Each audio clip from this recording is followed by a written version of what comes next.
I don't think people fully grasp in this country how we look to other countries, particularly with what they, I think like in many respects, politically attuned people have been paying more attention to what's been going on with the January 6th Commission hearings than a lot of people in this country.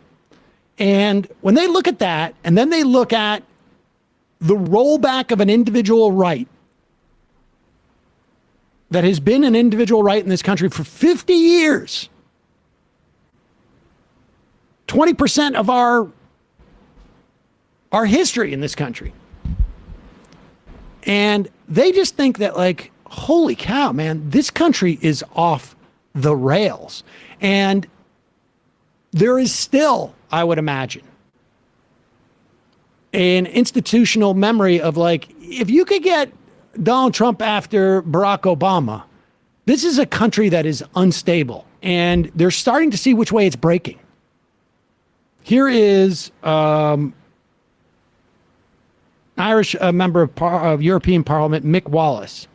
A bunker inspector wrote in to say that maybe he's not left wing and he has some issues in Ireland. I don't know enough about his politics, but his commentary here is on point. Yeah, it gives him an opportunity. It's on point. Yeah. And really, it's making the point of just like, this is how outsiders view the country. Regardless of, who the political leanings domestically. Right. A woman's right to choose is a human right. Why are we so quiet about challenging the US when they threaten human rights? Some people have said in here, oh, we can't be, how dare we talk about the US? Well, we talk about everybody else. Is the US a functioning democracy? Well, let's have a look at it. It costs $2 billion to become president. They have 25% of the total prisoners in the world. They spend over $800 billion a year on arms, which is more than most of the world put together. They've been at war for 250 years since their state was formed 275 years ago. But they can't afford universal health care.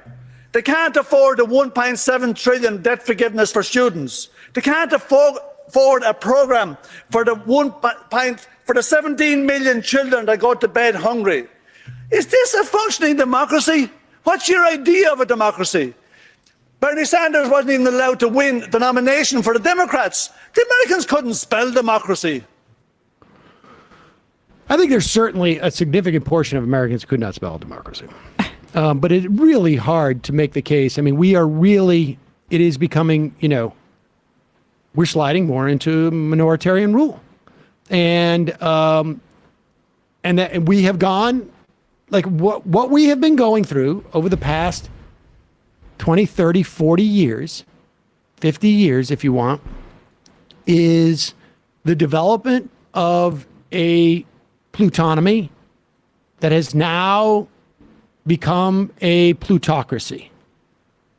We've gone from the enormous concentration of wealth, and it is now, which in and of itself creates an imbalance in terms of political power.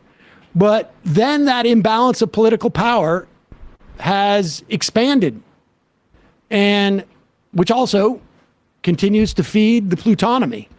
And so that's where we are. And it's, regardless of that guy's politics, I have no idea whatsoever, but it gives you a sense of how we look to the rest of the world. So that when we look at like other countries, we talk about the politics is going on in the England UK. Or going on in India or wherever it is. It doesn't matter. We are exhibiting all of the signs of like the hallmark signs of a dying, bloated empire. We have no way to move the needle on the way our government is funded except to just increase our military budget.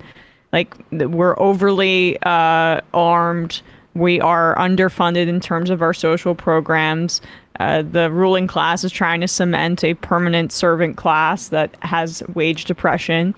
And there seems to be no way to get us off of this trajectory because the opposition party is led by zombies and the right acts with the respective urgency that a minoritarian party deserves in order, or not deserves, but needs in order to survive. And so that's why they have been so strategic and they've been successful, and it's going to be our downfall. I don't really see anything that's going to change that. Ireland also a fairly Catholic place that protects abortion rights.